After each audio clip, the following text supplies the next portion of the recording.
a guerra e no primeiro dia um ataque de decapitação desse porte ser bem sucedido, isso é um êxito militar. O primeiro alvo já foi ultra bem sucedido. Nesse sentido, isso não é igual a nada do que a gente já assistiu. Verdade. Começar a guerra e no primeiro dia um ataque de decapitação desse porte ser bem sucedido, isso é um êxito militar. Inclusive, dentro da estratégia militar, a gente fala que qual é o centro de gravidade, né, de uma força? O que é o centro de gravidade? O centro de gravidade é aquele lugar para onde o Clausewitz falou disso, né? Que é o grande pensador da guerra e da estratégia ocidental. Você tem o Sun Tzu, que é o oriental, e você tem o Clausewitz. Esses dois são os pais da guerra. Tá. São os caras que escreveram. O Sun Tzu é muito mais focado em levar a guerra em todas as situações e condições e ser muito eficiente.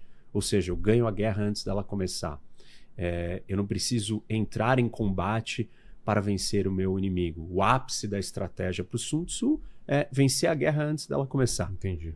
O Clausewitz não. Clausewitz já é um cara focado em concentração de força massiva. É mais metódico. Isso, na hora que você vai entrar na guerra, você entra com tudo que você tem.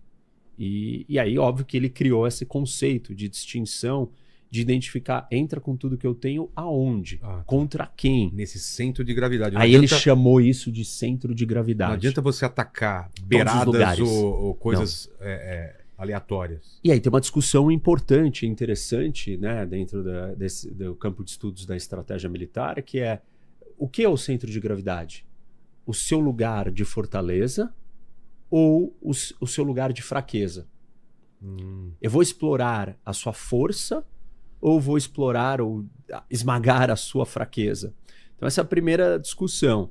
É claro que o Clausewitz não deixou isso em aberto, ao contrário, ele virou e falou, ele fez uma listinha.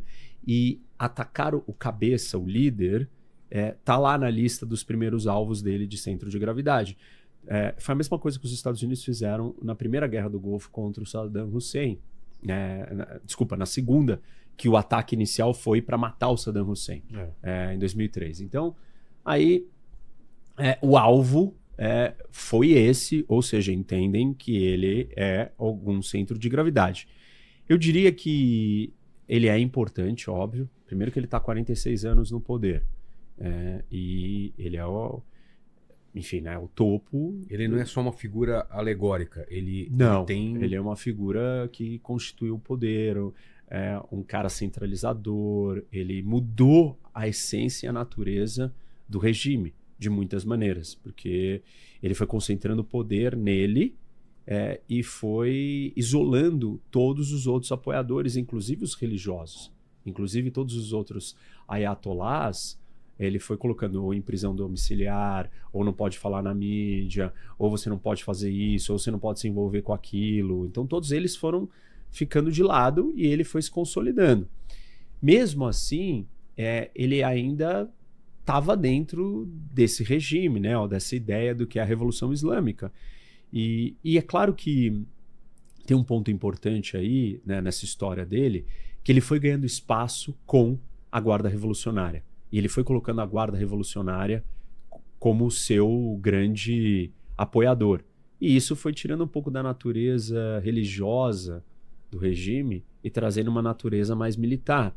E aí ele foi dando espaço para a Guarda Revolucionária de múltiplas maneiras. Por exemplo, ele permitiu que eles controlassem todas as atividades econômicas do país. Então, de construção à área militar, está tudo na mão da Guarda Revolucionária.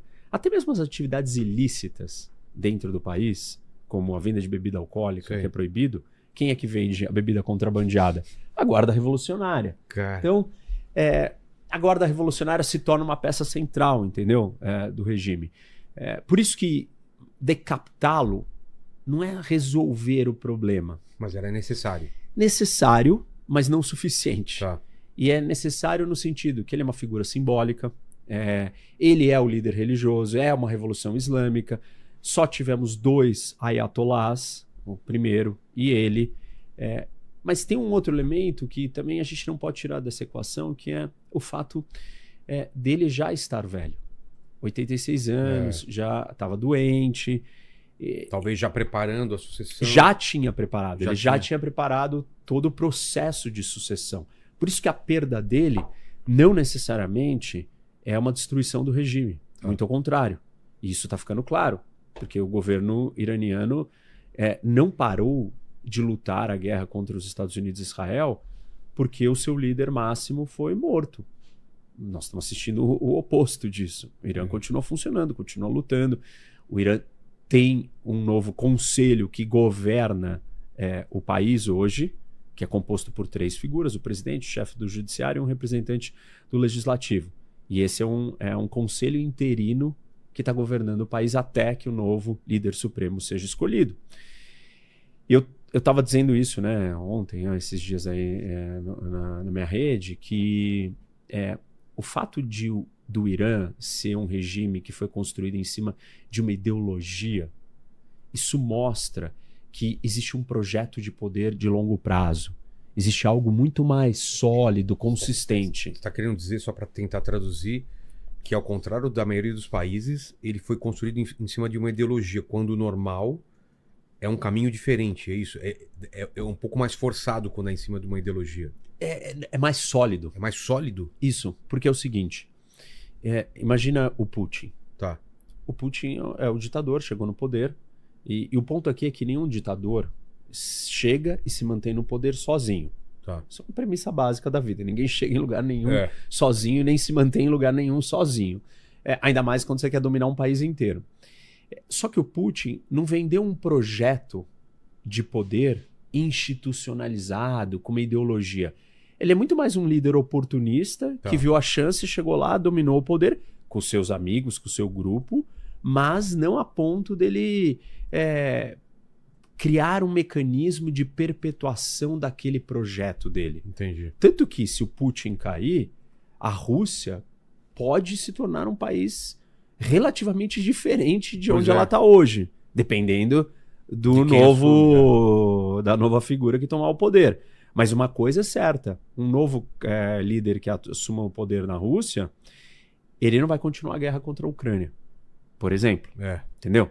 Então, é diferente. Agora, no Irã, como na China, você tem instituições. Você tem um projeto muito maior, pensado, ideológico. Na China, você tem um partido comunista que tem um monopólio do poder. Tem uma ideologia por trás desse partido. Que, ela pode se transformar ao longo do tempo e se adequando, mas tem toda uma estrutura. Por mais que o Xi Jinping seja um líder personalista e centralizador, ele ainda assim tem essa estrutura por trás dele. Se ele morrer hoje, a China funciona normalmente, a não ser que o regime seja derrubado. Sim, uma revolução, alguma coisa. Isso, e é isso que eu quero dizer sobre o Irã, entendeu? O Irã é a mesma coisa. Se não tiver alguma quebra muito brusca, ele vai continuar da mesma forma. Vai, porque ele está enraizado. E não é enraizado só porque ele tem uma ideologia, ele tem uma constituição, ele tem os órgãos, isso, ele tem uma máquina imensa. E essa máquina já lidou com uma transição de poder do líder supremo. E isso é importante por quê? Porque isso gera precedente, isso gera um histórico de continuidade funcional. Entende? A gente já passou pelo processo. Morreu o líder supremo, vamos escolher o próximo, ele assume. Sim. Isso é institucionalidade. Para o mal, né? Ou para a destruição do país, mas é institucionalidade. E isso dá uma vantagem para o regime iraniano. Então, matou o líder supremo, o Irã continua funcionando. Ele está mais fraco hoje do que estava antes? Sem dúvida. Mas eles vão escolher, estão no processo para escolher o novo líder supremo. Ninguém vai fazer isso, certamente, enquanto está no meio da guerra. Claro. Porque qualquer líder escolhido é um alvo. Que aconteceu, inclusive. Isso. E, inclusive, todos os outros são alvos nesse momento. Mas a guerra não vai durar para sempre. Esse é o Khamenei. É o Khamenei. Ah, tá.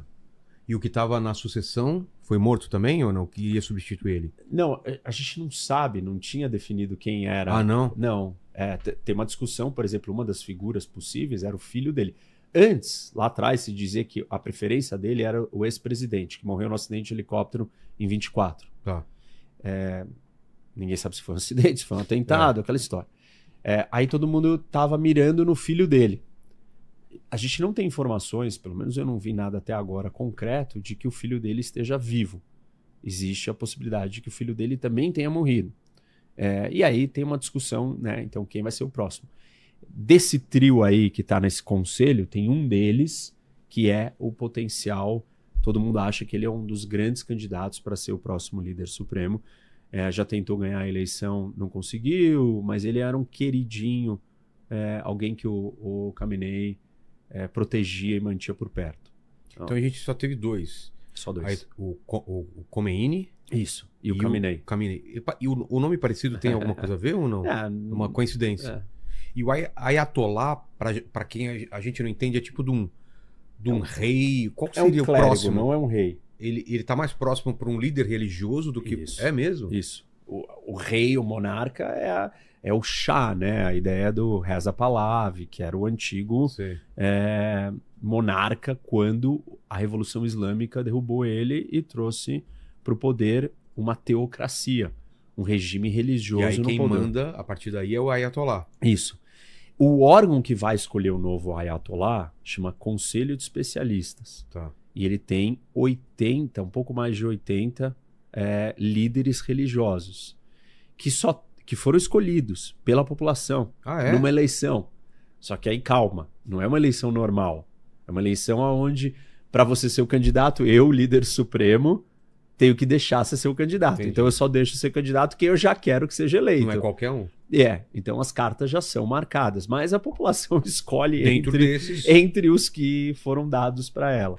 E esses caras do conselho de especialistas, a função deles basicamente é só escolher um novo líder supremo.